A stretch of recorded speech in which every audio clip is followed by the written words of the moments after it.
Welcome to the History in Focus channel. Be sure to subscribe so you don't miss more videos like this one. Here, Barbie Benton appears in a bikini in the laid-back vibe of the early 70s. At the time, she was one of the most recognized faces of the Playboy empire. Barbie started out dating Hugh Hefner, the magazine's owner, when she was still very young, and became a constant presence on the covers and at the mansion. But she did not stop there.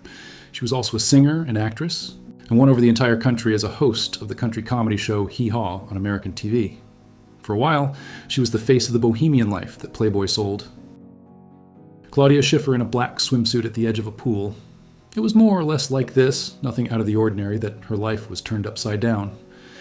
In 1987, at 17 years old, she was discovered by chance at a nightclub in Dusseldorf, Germany.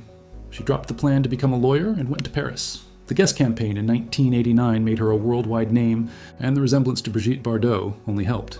She became one of the first supermodels, on the cover of more than 1,000 magazines. It all started on a dance floor. The famous moment from 1957 when Sophia Loren glances sideways at the daring neckline of Jane Mansfield at a Hollywood party. The photo became one of the most reproduced images in the world, a perfect portrait of the battle for attention between divas. In this photo, Grace Kelly appears posing inside a pool. She had one of the shortest and most brilliant careers in Hollywood. In 5 years, she made 11 films, became Hitchcock's favorite muse in classics like Rear Window, and won the Best Actress Oscar for The Country Girl in 1954. And then, at the peak, at 26 years old, she gave it all up. She met Prince Rainier of Monaco at Cannes, married in 1956, and never acted again. She died in 1982 in a car accident. Janet Leigh starred in the most famous and terrifying scene in cinema history. In Psycho, from 1960, by Alfred Hitchcock, her character is stabbed in the shower of a motel in a sequence that changed horror cinema.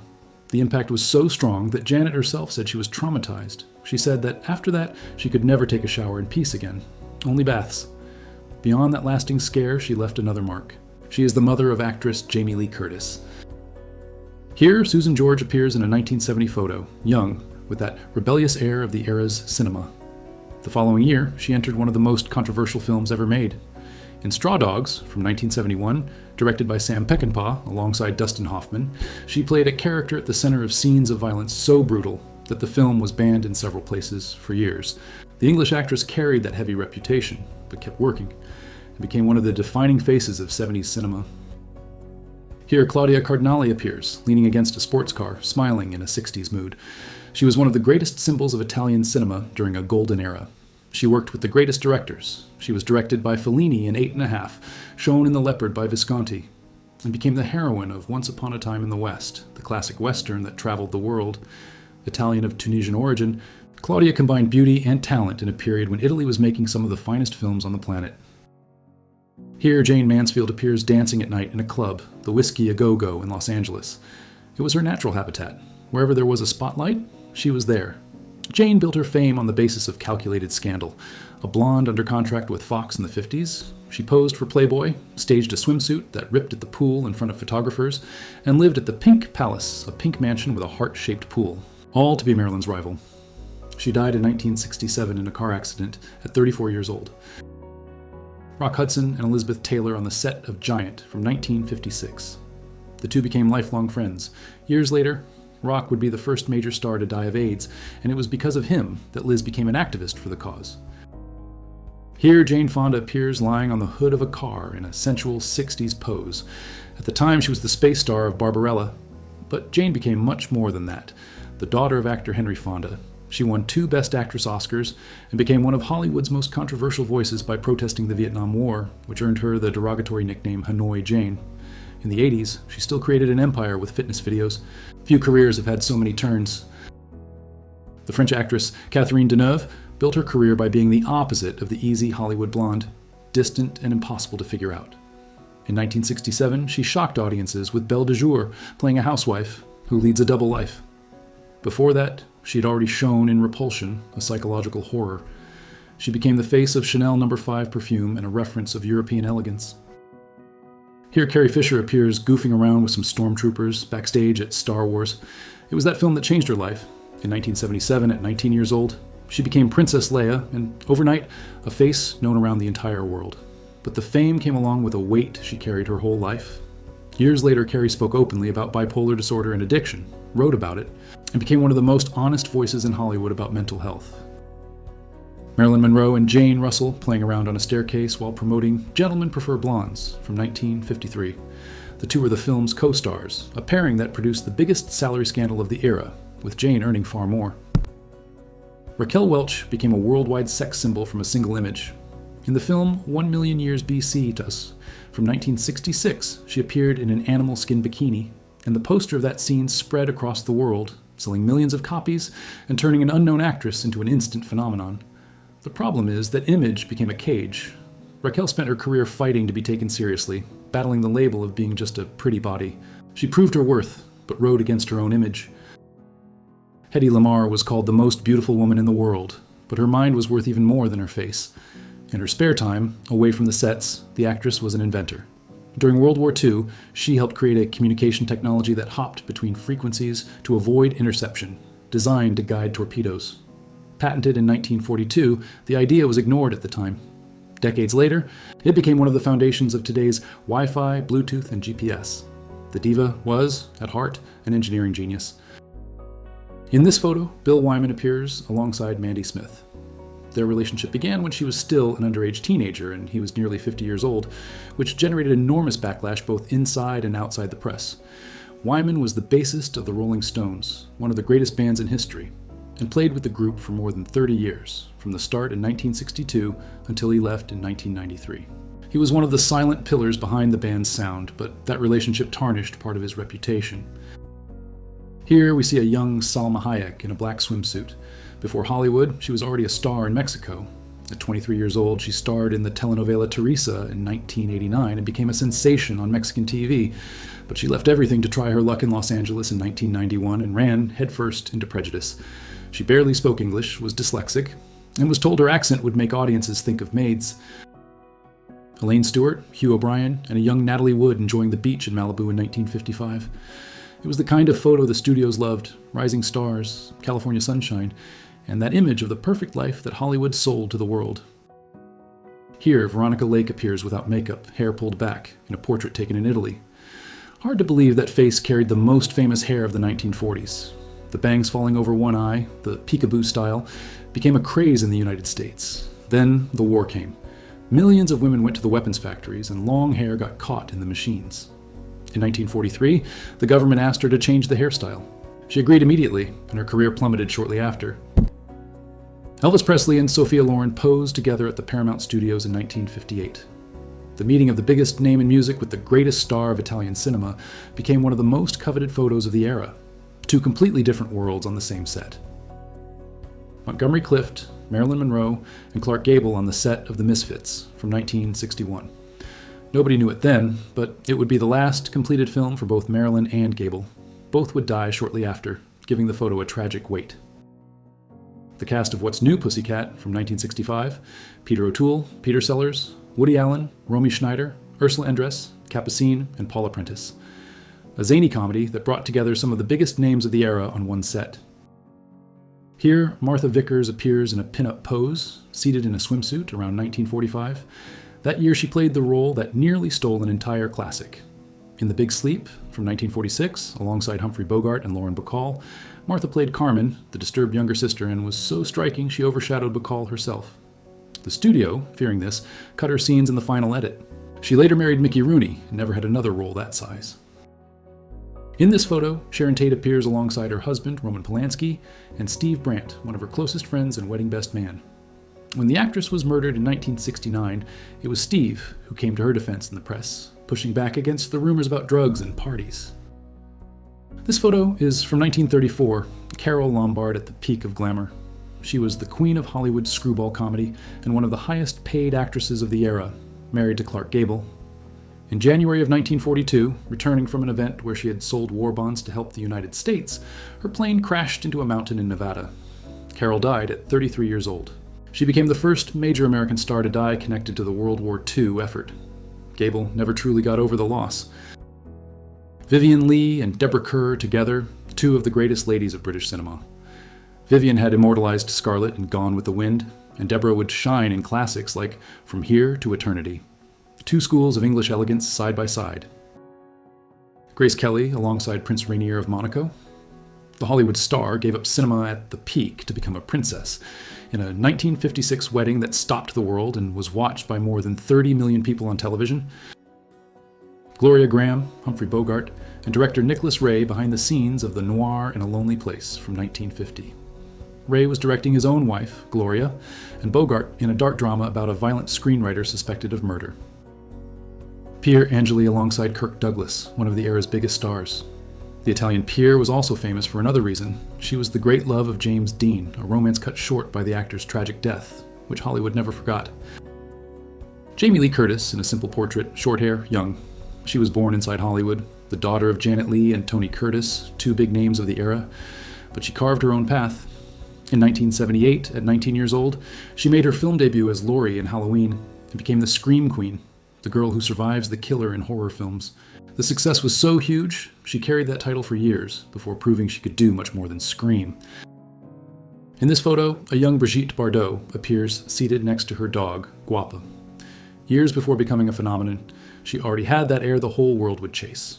In 1956, in the film And God Created Woman, directed by Roger Vadim, her husband at the time, she scandalized the planet and turned the French actress into an international obsession. She was 21 years old. But at the height of fame, in 1973, she quit cinema for good. She traded the cameras for animal rights and never acted again.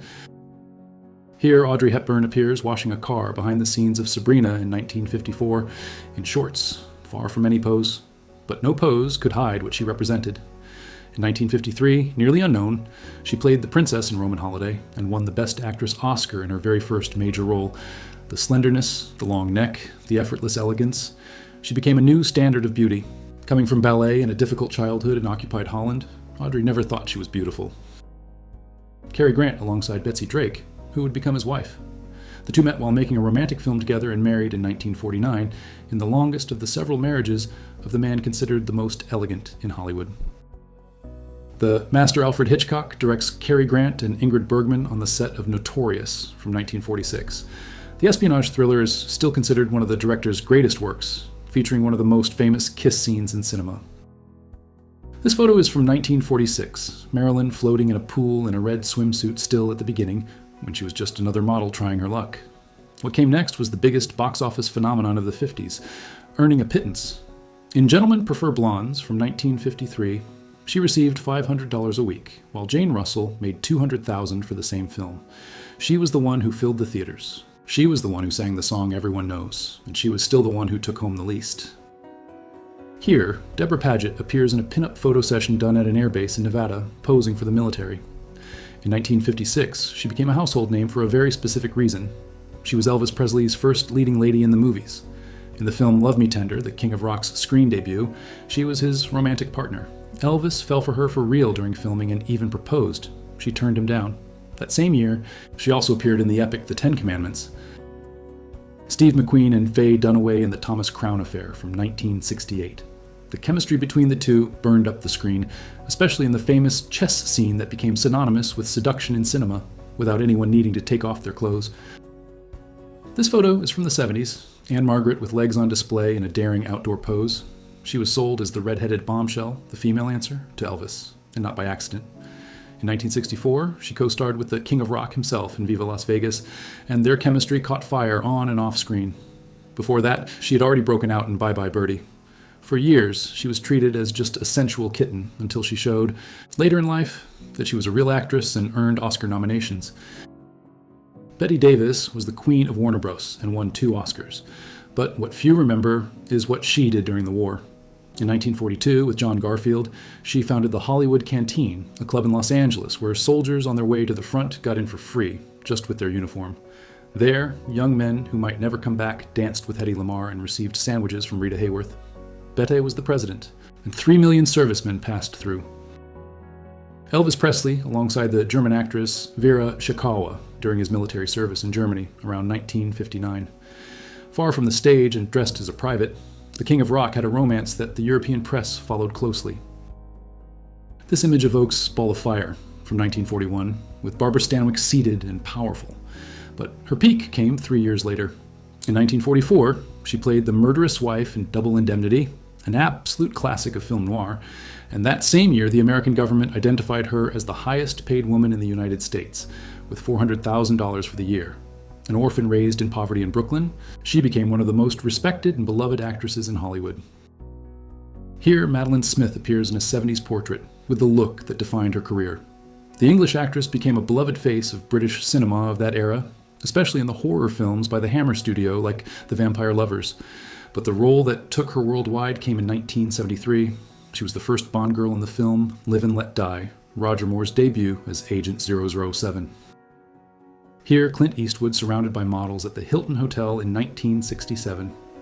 By that point, he was already a worldwide phenomenon. The trilogy that started with A Fistful of Dollars in 1964 had transformed the former TV actor into the coldest gunslinger in cinema. The explosive Grace Jones, singer and model, alongside a still very young Drew Barrymore. Two figures from different generations, in one of those unlikely encounters that only Hollywood's party circuit could produce. Marilyn Monroe and Sammy Davis Jr. together. The two were friends at a time when friendship between a white star and a black artist still drew attention. Sammy was part of the famous Rat Pack, alongside his friend Frank Sinatra. Here, Ronnie James Dio appears signing autographs for a fan at a store in Glendora, California, in 1984, at the peak of heavy metal. It was Dio who popularized in metal the devil horns hand sign, the raised fingers that became the salute of heavy rock. He said he learned it from his Italian grandmother as a ward against the evil eye.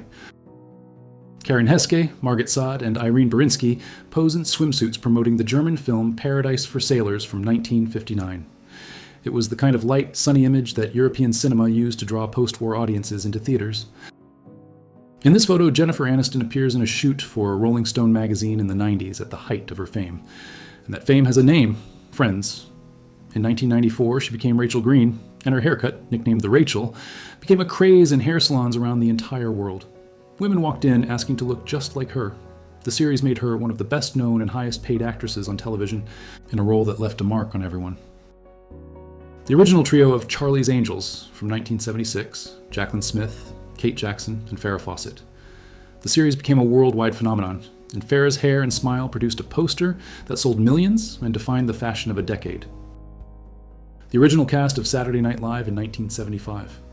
That group of unknown comedians, including John Belushi and Dan Aykroyd, would change the face of American comedy and lay the foundation for the television humor of the decades that followed. Marilyn Monroe was introduced to Queen Elizabeth II at a gala event in London in 1956. The two were the same age, born in the same year, and the meeting of cinema's greatest star with the young queen became a historic photograph. David Bowie and Elizabeth Taylor at a gathering in Beverly Hills in 1975, photographed by Terry O'Neill. The rock star and the movie star even discussed making a film together, a project that never left the drawing board. Michael Caine alongside Nancy Sinatra, the Englishman was riding high with films like Alfie, and Nancy, daughter of Frank Sinatra, was topping the charts with These Boots Are Made for Walkin', two hot names of the 60s in the same frame. Jon Voight holds his newborn daughter in the mid-70s. That baby would become Angelina Jolie, one of the biggest stars in the world, proving that talent and fame sometimes really does run in the family. This image is from 1959, from the film Suddenly Last Summer, with Elizabeth Taylor's violet eyes in the spotlight. She started as a child prodigy and never left the limelight. But the masterstroke came in 1963. When Fox insisted she play Cleopatra, Liz asked for $1 million, thinking the studio would give up and leave her alone. They accepted. She became the first actress in history to receive $1 million for a single film. She knew exactly what she was worth, and she charged it. Ava Gardner in a red dress, at the peak of her beauty. They called her the most beautiful animal in the world, and Hollywood did not quite know what to do with so much magnetism. Coming from a poor family in North Carolina, she broke out in The Killers in 1946 and became one of the most desired women on the planet. Her love life produced nearly as many stories as the screen. She married Mickey Rooney, the musician Artie Shaw, and most famously, the singer Frank Sinatra. Here Betty Page appears in a classic pinup pose with the bangs that became her trademark. In the 50s, she was the queen of the pinups, the most photographed model of the era, owner of a smile between innocence and daring. She posed for Playboy and did risque shoots that scandalized conservative America. Then, in 1957, at the height of fame, she simply vanished. She left everything, became a devout Christian, and spent decades living in anonymity. Natalie Wood and James Dean in Rebel Without a Cause from 1955. The film defined the rebellious youth of a generation. Dean would die in a car crash before the film even premiered, and to this day, he is the face of the young rebel who left too soon. Jane Mansfield and Joan Collins, two glamorous bombshells, together at an event. Jane was the queen of planned scandal, and Joan, the English actress who decades later would become the most famous TV villainess as Alexis in the soap opera dynasty. This photo is from 1979, a young Meryl Streep with curly blonde hair, still at the beginning. What came after has no parallel. Meryl became the most Oscar-nominated actress in history, with 21 nominations and 3 wins, a number nobody has ever come close to matching.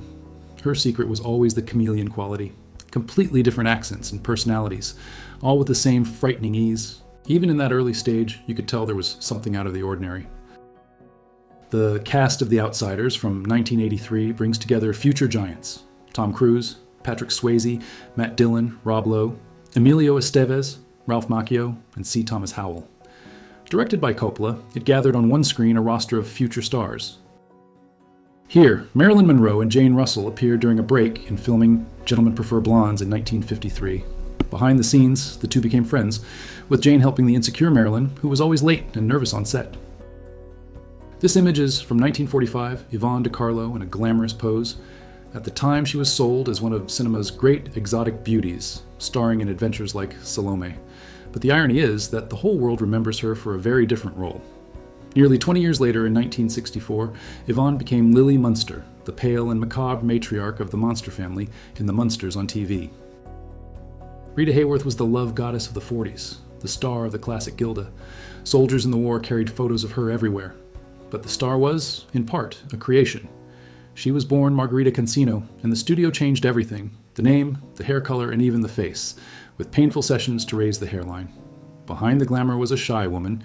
She herself summed up the drama in a famous line: "Men went to bed with Gilda and woke up with Rita. The fantasy came at a steep price." Lauren Bacall was only 19 years old when she entered history with a look. In the film To Have and Have Not from 1944, she faced the camera with her chin down and eyes up in a way that became known as the look. In one scene, she delivered to leading man Humphrey Bogart the most famous line of her career, about how all he had to do was whistle. The chemistry between the two jumped from the screen to real life. They married despite the enormous age difference and lived one of the most famous romances in Hollywood. Lana Turner was the sweater girl, discovered as a teenager and transformed into one of Hollywood's great sex symbols. But the most shocking chapter of her life was not on screen. In 1958, her boyfriend, a violent gangster named Johnny Stompanato, was stabbed to death inside the actress's home. The one who delivered the blow was Cheryl, Lana's teenage daughter, who said she was trying to defend her mother from an assault. The case became one of the biggest scandals of the era, exposing her own life in court. Marlene Dietrich was one of the most magnetic and daring figures in cinema, unforgettable since The Blue Angel. Androgynous, she wore suits and top hats when that was a shock. But her greatest courage was political. German by birth, she turned her back on Nazism, refused Hitler, and became an American citizen. During the war, she was one of the first stars to sing for Allied troops on the front lines, risking her life to lift the soldiers' morale. She paid dearly in Germany, but never regretted it. Jean Tierney was one of the greatest beauties of the 40s, unforgettable in the classic Laura. Behind the perfect face, a tragedy. While pregnant, she contracted rubella after a sick fan broke a quarantine to meet her at an event. Her daughter was born with severe health problems because of it. A devastating blow. The actress began suffering from serious mental health issues, was hospitalized multiple times, and withdrew from cinema for years. Real life was crueler to her than any role. Kim Novak was one of the great stars of the 50s, immortalized by Hitchcock in the classic Vertigo. The studio molded her to be the next perfect blonde, controlling her hair, her wardrobe, and her name. But Kim never felt comfortable in that role of a product. She fought the studio bosses, and at the peak did something rare. She simply turned her back on Hollywood and went to live in the countryside, far from the cameras, taking care of animals and painting. She chose peace over fame, something rare for a star of that magnitude. Gina Lollobrigida was the great bombshell of Italian cinema, called the most beautiful woman in the world in the 50s. She was the direct rival of Sophia Loren, and the competition between the two entertained the press of the era. But her story has quite a twist. When her acting fame started to fade, Gina did not settle. She picked up a camera and became a respected photojournalist, landing interviews with enormous figures. Later, she even became a sculptor. She proved she was much more than a pretty face. Maureen O'Hara was the fiery redhead known as the Queen of Technicolor because her red hair and green eyes glowed on the color screen. Irish, she made a memorable pairing with John Wayne in several films, especially in The Quiet Man, and also appears in the Christmas classic Miracle on 34th Street. On screen, she played tough women who stood up to men as equals, and off-screen, she was known for being exactly like that, fearless and short-tempered. Judy Garland is Dorothy from The Wizard of Oz from 1939, singing about somewhere over the rainbow. But behind that sweet girl was a hard story. While still a teenager, the MGM studio put her on a cruel regimen to control weight and energy, giving her pills to lose weight, to sleep, and to wake up, which created an addiction to medication that haunted her for the rest of her life. The voice was one of cinema's greatest talents, but the price of early fame was far too high. Judy died at 47 years old, exhausted. Joan Crawford was one of the greatest survivors of the studio system, with a career that spanned decades. She won the Oscar for Mildred Pierce and reinvented herself to stay on top. She was also famous for the fierce rivalry with Bette Davis, one of the most famous feuds in Hollywood. But her image changed after death. Her adopted daughter wrote a book accusing her of being an abusive and controlling mother, which was turned into a film and stuck a dark reputation to her that overshadowed the career. Olivia de Havilland is the sweet Melanie from Gone with the Wind and won 2 Oscars in her career. But her most important contribution may have been off-screen. Tired of being forced to take bad roles, she took on the Warner studio in court in the early 40s and won. The decision, known as the de Havilland Law, freed actors from abusive contracts and changed the balance of power in Hollywood. Olivia also lived a very long life. She died in 2020 at 104 years old. Brooke Shields was one of the most controversial children in Hollywood. A model since infancy, she was placed at a very young age in roles and campaigns that sexualized a child, generating enormous controversy about the limits of the industry. The most talked about case was a jeans ad from 1980 with a double-meaning line that scandalized the country when she was only 15 years old. Despite the early exposure, Brooke moved forward, graduated from Princeton, and built her own adult career. Here Anita Ekberg appears at night, facing a pack of photographers, and the photo does not lie. In October of 1960, after the worldwide explosion of La Dolce Vita, where she waded into the Trevi Fountain in an unforgettable scene, the paparazzi chased her all the way to her home in Rome. Fed up, the Swede came out in a black dress, barefoot, with a bow and arrow in hand, and fired at the photographers, hitting one in the arm. It was practice for a film, and it became one of the most famous acts of revenge against the press. Anna May Wong was the first great Chinese-American star in Hollywood, at a time when that came at a steep price. Because of racist laws, she could not kiss white actors on screen, and was pushed into the roles of exotic villain. The biggest slap came in 1937.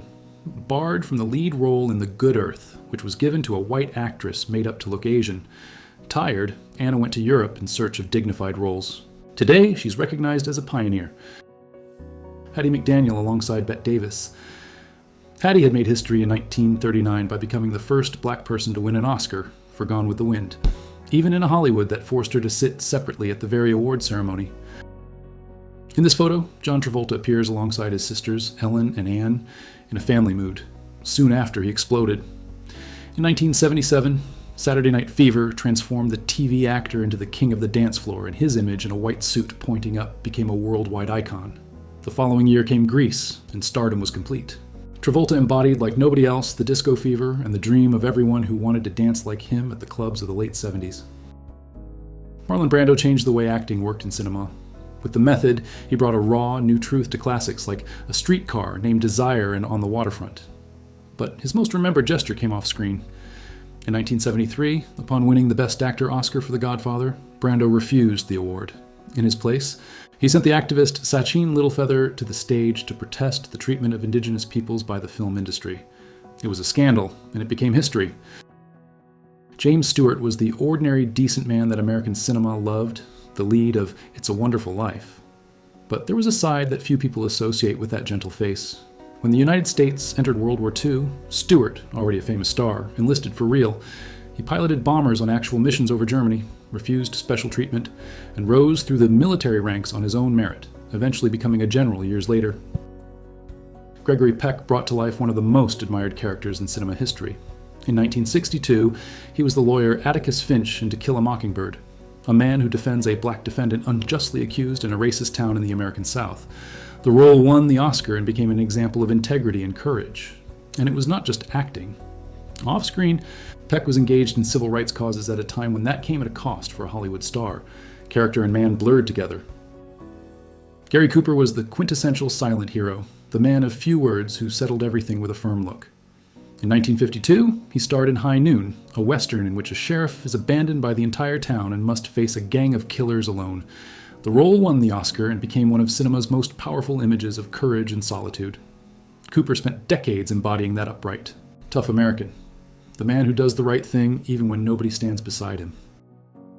Robert Mitchum had that sleepy, irreverent manner that hid one of the most striking actors in film noir. In films like The Night of the Hunter from 1955, he created unforgettable villains with a calm that chilled the blood. Real life was full of stories too. In 1948, at his peak, he was arrested for marijuana possession, a scandal that would have sunk any career.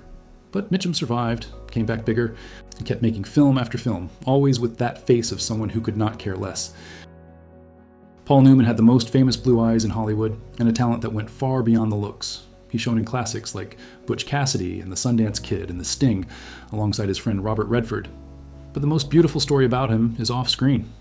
Passionate about racing, he became a professional driver, and he created the food brand Newman's Own with one unique rule. Every cent of profit, without exception, goes to charity. That has added up to hundreds of millions of dollars donated.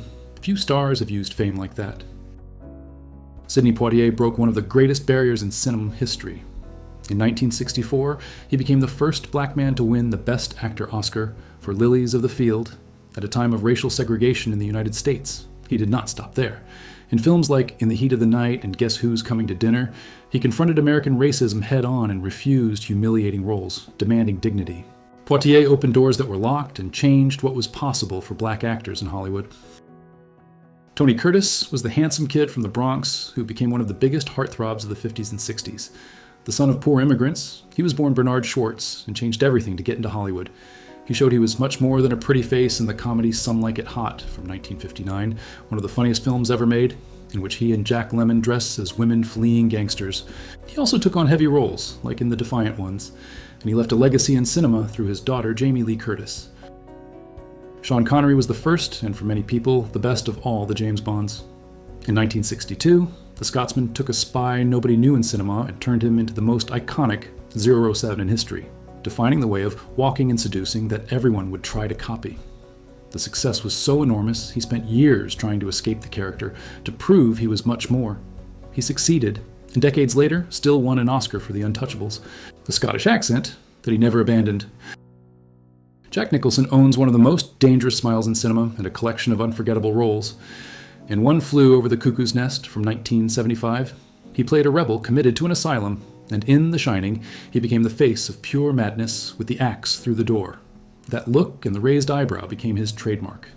Nicholson became the most Oscar-nominated male actor in history, moving between the leading man and the villain with the same ease. Few have carried so many types for so long. Robert Redford was one of cinema's greatest heartthrobs who shone in Butch Cassidy and The Sundance Kid and The Sting alongside Paul Newman. But perhaps his greatest legacy is not in acting. Tired of Hollywood's closed industry, he created the Sundance Festival, which became the biggest showcase for independent cinema, launching generations of directors. He also proved he could direct, winning the Best Director Oscar with his very first film, Ordinary People. He was a star, a festival owner, and an award-winning filmmaker.